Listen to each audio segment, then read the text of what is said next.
Hello learners. Now we shall discuss on market research and validation. That is on the survey design, interviews and observation. Market research and validation in startups rely heavily on three primary methods of primary data collection, survey design, qualitative interview, and observation, each revealing different but complementary insights about customers, markets, and usage contexts. Together, these methods help founders move from assumptions to evidence by quantifying demands, exploring motivations, and seeing real behavior in context before committing to product and go through the marketing decisions. When combined in an iterative validation strategy, surveys, interviews, and observation reduce risk, sharpen problem solution fit, and support disciplined learning under uncertainties. Now we shall discuss on the role of primary research in startup validation.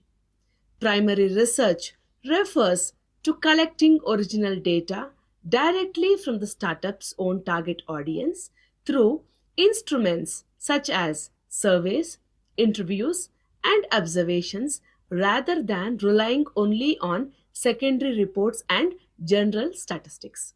For early stage ventures, primary research is central because existing market reports rarely address the specific niche problems, persona, or digital workflow that a new product is trying to address. In a validation context, primary research serves several key purposes. First, it clarifies who the real customers are and how different subgroups experience the problem, which lays the foundation for segmentation and customer personas. Second, it helps in testing core assumptions about problem frequency, severity, current solutions, and willingness to switch, thereby supporting or challenging the initial value proposition. Thirdly, by informing the design of minimum viable products, prototypes, and pricing experiments by revealing specific workflows, constraints, and decision criteria that generic desk research cannot uncover. By blending qualitative and quantitative primary research, startups can both measure patterns at scale and understand the deeper why behind observed behaviors, which is crucial for robust validation. Survey design for the startup market. Research surveys are structured instruments that collect standardized responses from a relatively large sample, making them especially useful for validating top line assumptions and sizing or ranking issue across the broader audience. For startups, well designed surveys can quickly test demand signals, compare pain points, and gather basic demographic and behavioral data from potential customers at relatively low cost. Key principles of effective survey design in startup contexts include clear objectives. Startups must define what exactly they want to learn, such as ranking top pain points, testing appeal of a proposed solution, or estimating willingness to pay before drafting the questions. Unbiased and clear questions should avoid leading phrasing and double barrels. Instead, using simple language and neutral wording to minimize response bias and confusion. Appropriate question types using a mix of multiple choice, Likert scale, ranking, and a small number of open ended questions help balance comparatively with depth while keeping surveys short enough to reduce the fatigue. Thoughtful sampling and distribution, choosing channels that match the target population, such as LinkedIn groups, user communities, or email lists, and ensuring some degree of representativeness improves the usefulness of the data. Surveys are particularly powerful for early hypothesis testing and for quantifying patterns uncovered. qualitatively, but they provide limited context and are prone to self report biases if used in isolation. Using surveys for validation.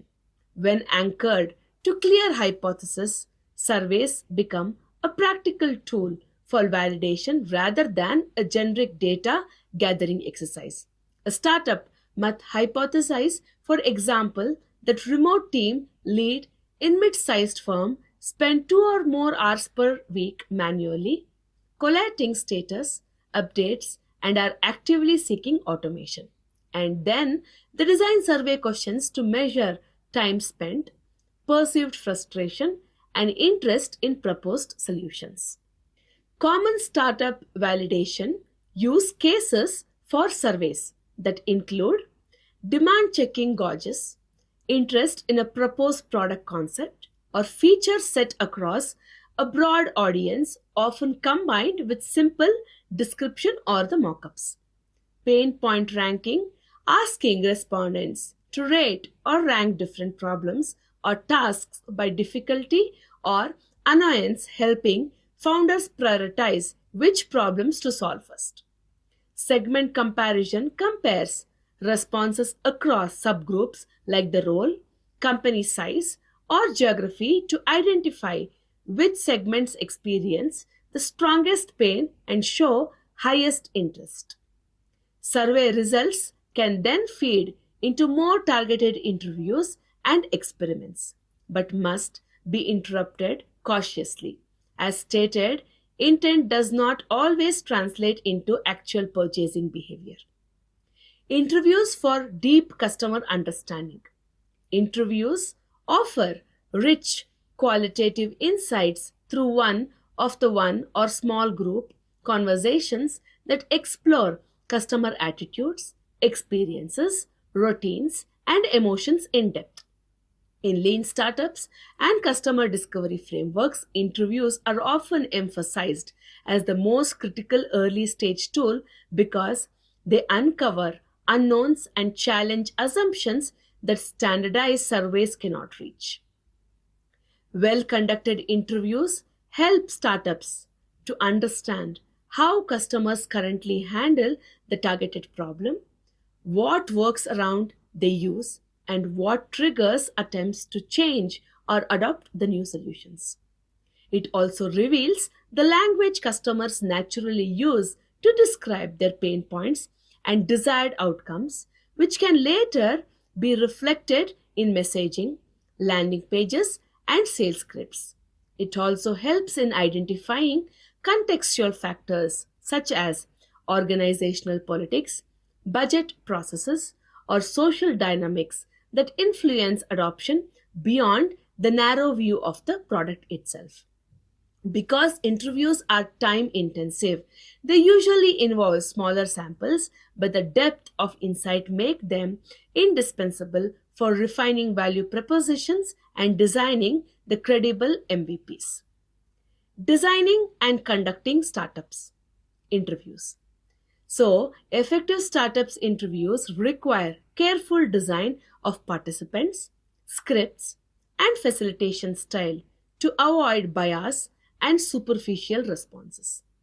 Many customer discovery guidelines stress that the goal is understanding, not selling in these conversations. Some of the key practices for interview design and execution includes first, recruiting the right participants, tapping existing networks, user communities, and referral chain to find people who closely match the hypothesized target segment in more useful than a random sample of uninterested respondents. Using open ended, non leading questions, framing questions like, walk me through how you currently handle X, instead of, would you use a tool like this, encourages storytelling, reveals real behavior, and reduces politeness bias. By avoiding premature pitching early in the interview, the founder should resist the urge to explain the product and instead focus on the customer's world, only presenting potential solutions later if at all, to test the reactions. Capturing verbatim quotes and patterns, detailed notes, or recording helps capture exact phrasing and emotional cues, which later inform messaging and persona creations. After a set of 10 to 30 interviews within a specific segment, synthesizing recurring themes in problems, existing tools, and constraints often yield strong hypotheses for problem solution fit and initial customer personas. Observation and its value in startup research. Observation involves systematically watching and recording customer behavior in natural or semi natural contexts, such as workplaces, home, or digital interfaces to gain insights into what people actually do rather than only what they say they do.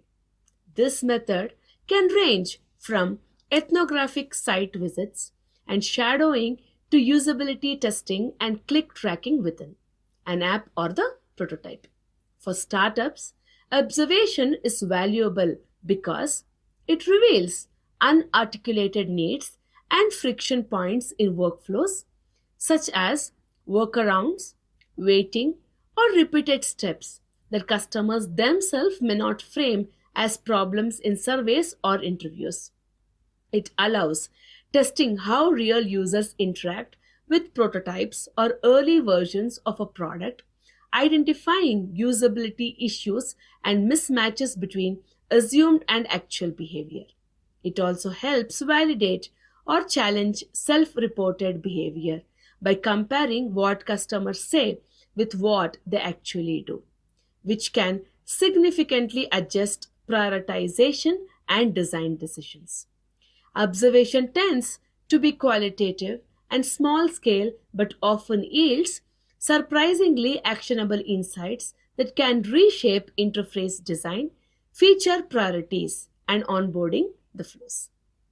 Integrating surveys, interview, and observation in validation individually, each method has strengths and limitations. But together, they form a robust mixed method approach to startup validation. Many practitioners recommend stating board and surveys, then going deep through interviews, and finally testing interactions through observations or usability testing as concepts criticalize. An integrated approach might follow the sequence. First, initial survey to a broad audience to test awareness, measure prevalence of key problems, and identify promising segments where pain appears more acute. Second is to follow up interview with carefully selected respondents from these promising segments to explore context, stories, emotional drivers, and constraints in depth. Third point is to observational sessions or usability test with prototypes to use how target users actually attempt to accomplish tasks and where they struggle or abandon the process. Fourth is to iterative refinement using new survey waves or short polls to quantify refined hypotheses such as testing updated messaging or feature bundles across segments.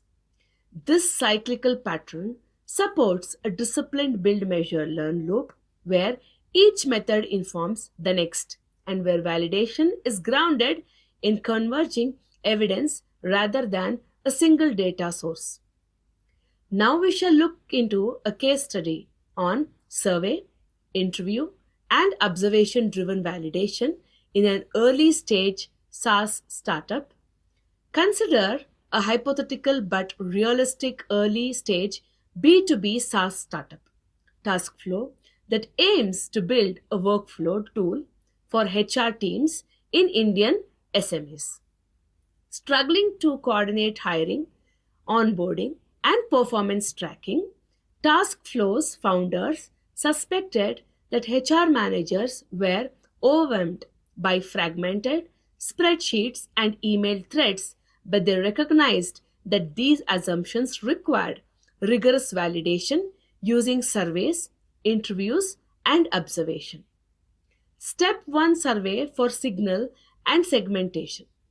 Task flow began by designing a short online survey targeted at HR managers, recruiters, and founders in mid sized firms across India. Distributed via LinkedIn, alumni networks, and HR forums. The survey objectives were to measure frequency of key tasks, perceived pain, current tools used, and openness to new solutions along with basic firmographic data like company size and the sector. Key design choices include neutral, behavior focused questions such as how many hours per week do you spend collating hiring on or onboarding information rather than do you waste time on hiring tasks to avoid leading responses. Likert scale items where respondents rated frustration with specific tasks such as scheduling interviews or gathering documents, enabling prioritization of pain points. One open ended question asking, what is the most frustrating part of your current HR workflow?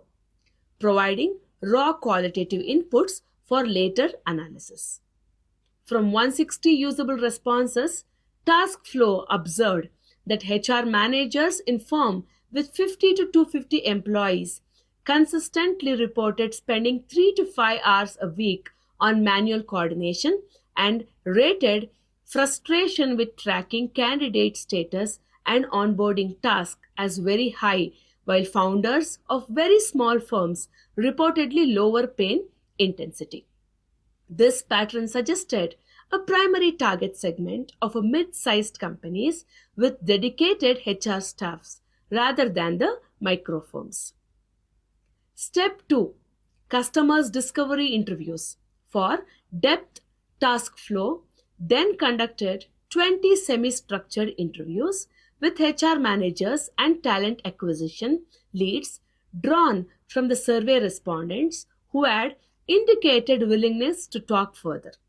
Interview scripts emphasized open ended prompts such as walk me through your last hiring cycle from requisition to onboarding and tell me about a recent situation where things went wrong in your HR workflow, intentionally avoiding early product pitching.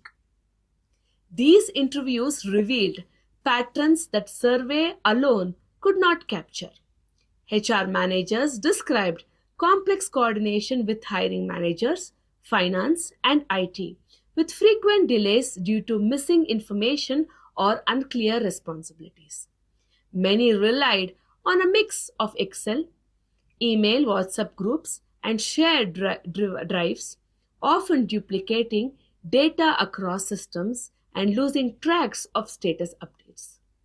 Emotional languages such as firefighting, chaos, and chasing people recurred, signaling high stress and a willingness to consider change if reliability and visibility improved. The interviews also exposed constraints such as limited budgets, the need to integrate with existing payroll software, and a concern about users' adoption among less tech confident line managers. These insights shaped task flows, emerging value proposition around centralized trackable workflow for hiring and onboarding, rather than a generic HR automation narrative. Step 3. Observation and usability focused validation. Armed with clear understanding, task flow built a clickable prototype that mapped a typical hiring workflow, including requisition approval, shortlisting, interview scheduling, and offer issuance.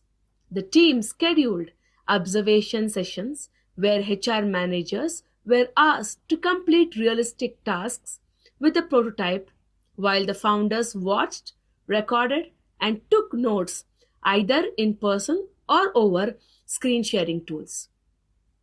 These observational sessions uncovered several critical issues. HR managers repeatedly tried to click on labels that were not designed as buttons, signaling mismatches between interface affordance and user expectations. Users attempted to jump between workflow stages in ways the prototype did not support, suggesting that rigid, linear flows might not fit the messy reality of hiring.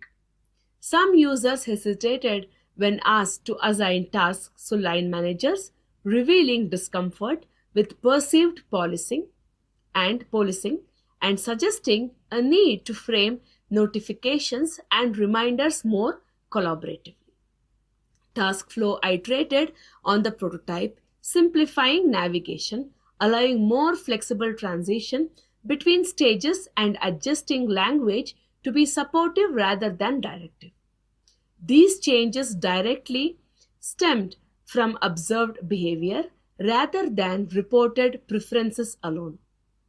Step 4: Triangulating and decision making. By synthesizing data from the survey, interviews, and observation, Task Flow's founders reached several validated conclusions. The most promising initial segment consists of HR teams in firms with 50 to 250 employees where workflow complexity was high but processes were still informal, aligning with both survey patterns and interview narratives. The core value proposition should focus on reducing coordinating time and increasing visibility across stakeholders during hiring and onboarding, rather than attempting to replace entire HR suites. The minimum viable product needed to support flexible workflow steps, clear activity logs, and simple notifications integrated with emails and messaging tools reflecting real behaviors observed in sessions. On this basis, TaskFlow decided to proceed with a limited beta launch targeting 15 to 20 firms in the validated segment, using their research participants as early champions and designing onboarding materials that echoed the language and workflow surfaced in interviews and observations. This case illustrates how integrating survey design, interviews, and observation can transform a vague problem statement into a precise, evidence backed understanding of customers, segment focus, and product requirements. Instead of over investing in an untested idea, TaskFlow used mixed method research to validate the presence of a valuable problem, identify a high potential segment, and adapts its product concept to real world constraints and behaviors.